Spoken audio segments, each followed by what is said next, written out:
दोस्तों, शुभेंदु अधिकारी ने मुख्यमंत्री की कुर्सी पर बैठने के 24 घंटे के भीतर ही योगी स्टाइल में बंगाल की सत्ता का पूरा सिस्टम बदल डाला है।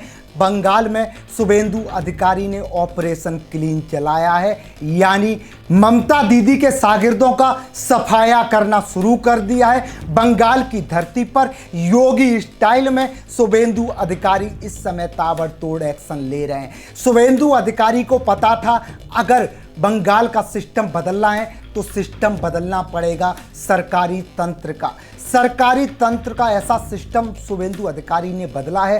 पहले 24 घंटे में ऐसा एक्शन लिया है कि ममता बनर्जी का जो पुराना सिंडिकेट था अब इसके पैर कांप गए हैं। दोस्तों नमस्कार, जय हिंद। मेरा नाम है संदीप और आप देख रहे हैं अपना उत्तर प्रदेश। ममता बनर्जी ने अपनी पूरी जिंदगी में नहीं सोचा था कि अब बंगाल की सत्ता का सिस्टम शुभेंदु अधिकारी 24 घंटे में इस तरीके से बदल डालेंगे कि उनके जो सरकारी तंत्र में ममता बनर्जी का जितना भी पुराना सिस्टम, पुराने अधिकारी जो ममता बनर्जी के कहने पर बंगाल का पूरा सिस्टम चलाते थे, कैसे थानों से लेकर बड़े बड़े सरकारी ऑफिसों में इन टीएमसी के गुंडों का, टीएमसी के सिंडिकेट का हुक्म चलता था। लेकिन शुभेंदु अधिकारी ने ऑपरेशन क्लीन चला दिया है योगी स्टाइल में और ताबड़तोड़ अब एक्शन भी शुरू हो गया है। ये खास रिपोर्ट देखिए, शुभेंदु अधिकारी का वो एक्शन देखिए और कैसे 150 से ज़्यादा अधिकारियों का तख्ता पलट इस समय शुभेंदु अधिकारी ने कर दिया है। ये खास रिपोर्ट देखिए। योगी स्टाइल में शुभेंदु अधिकारी ने सिर्फ 24 घंटे में बदल दिया बंगाल की सत्ता का सिस्टम। चलाया ऑपरेशन क्लीन, ममता बनर्जी के शागिर्दों को कर दिया साफ। शुभेंदु अधिकारी का रौद्र रूप वाला एक्शन देखकर टीएमसी के सिंडिकेट की हिल गई जड़ें। शपथ लेने के 24 घंटे के भीतर ही शुभेंदु अधिकारी ने 150 से ज्यादा अधिकारियों का कर दिया तख्ता पलट। दीदी के खास अधिकारी की लगाई अकल ठिकाने। दोस्तों, बंगाल में सत्ता बदली नहीं है बल्कि बंगाल में योगी मॉडल उतर चुका है। जिस तरह उत्तर प्रदेश में योगी शपथ लेते ही ताबड़तोड़ फैसले लेते हैं, ठीक उसी तरह बंगाल में शुभेंदु अधिकारी ने मुख्यमंत्री बनते ही ऐसा ऑपरेशन क्लीन शुरू किया है कि ममता दीदी की कुर्सी तो गई ही, अब उनकी जड़ें तक हिल रही हैं। कल तक जो अफसर टीएमसी के इशारे पर चलते थे, जो पुलिस को भी पार्टी का गुलाम समझते थे, आज वही अफसर ट्रांसफर लिस्ट देखकर पसीना पोंछ रहे हैं। और जो टीएमसी का सिंडिकेट था जिसने बंगाल को वसूली, डर और दादागिरी का अड्डा बना रखा था, आज वही सिंडिकेट के पैरों में कंपन है। दोस्तों, बंगाल में इस समय जो हो रहा है वो सिर्फ सरकार का बदलाव नहीं बल्कि सिस्टम की सफाई है। पहली बात समझिए, शुभेंदु अधिकारी कोई आराम करने नहीं आए हैं। वो बंगाल को कुर्सी से नहीं बल्कि कड़क फैसलों से चलाने आए हैं। खबर है कि शपथ लेने के 24 घंटे के भीतर ही शुभेंदु अधिकारी ने बंगाल में 150 से ज्यादा अधिकारियों को इधर से उधर कर दिया। भाई साहब, 150 अफसर, ये कोई मामूली ट्रांसफर नहीं होता, ये सीधा संदेश होता है अब बंगाल में ममता का सिस्टम नहीं चलेगा। सबसे बड़ा एक्शन हुआ मुख्यमंत्री कार्यालय यानी सीएमओ में, जहां शुभेंदु ने करीब 16 बड़े नौकरशाहों को हटाकर साफ कर दिया। अब सीएमओ बंगाल का पावर सेंटर होगा, टीएमसी का कंट्रोल रूम नहीं। और ये वही मॉडल है जो यूपी की योगी सरकार अपनाती है। पहले सिस्टम ठीक करो, फिर अपराधियों की कमर तोड़ो।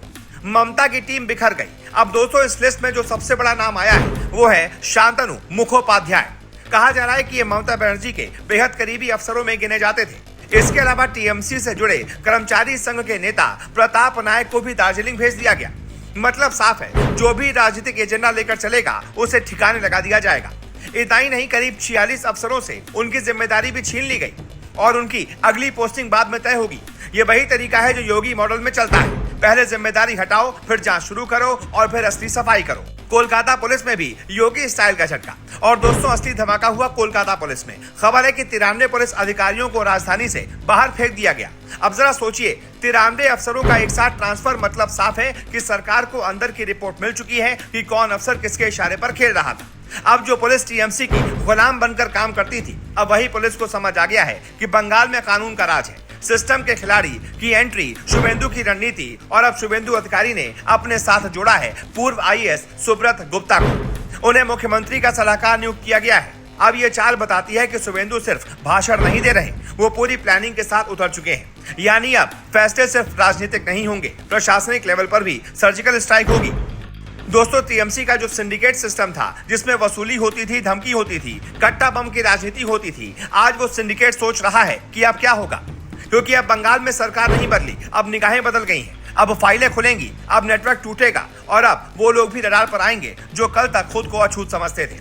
और यही वजह है कि चर्चा है घुसपैठ और अवैध नेटवर्क से जुड़े लोग इस समय घबराए हुए हैं, क्योंकि बीएसएफ बॉर्डर पर एक्शन में आने वाली है। और सबसे बड़ा मुद्दा यही है दोस्तों, भारत बांग्लादेश बॉर्डर। जैसे ही बीएसएफ को जमीन और बाढ़ लगाने की बात आगे बढ़ी, वैसे ही घुसपैठ नेटवर्क की सांसें फूलने लगेंगी। चर्चा है कि जिन लोगों ने वर्षों तक सीमा को खुला दरवाजा समझ रखा था, उनके लिए अब बंगाल में जमीन खिसक रही है। और यही वजह है कि कहा जा रहा है कि अवैध घुसपैठ कराने वाले गिरोह अब अपना रास्ता बदलने की सोच रहे हैं। हिंसा और आगजनी, सत्ता जाते ही बौखलाहट। अब दोस्तों सत्ता गई तो बौखलाहट भी शुरू हो गई। पूर्वी मेदिनीपुर में करीब 7 दुकानों में आगजनी की खबर आई।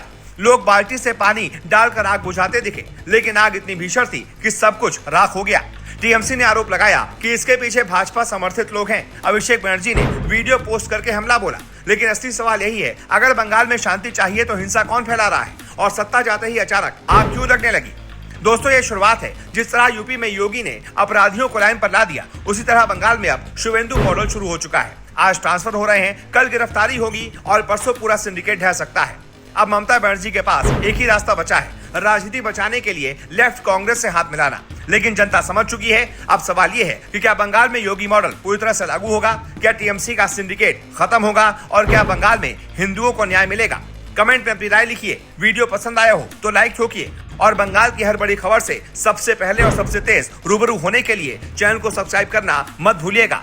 जय हिंद, जय श्री राम।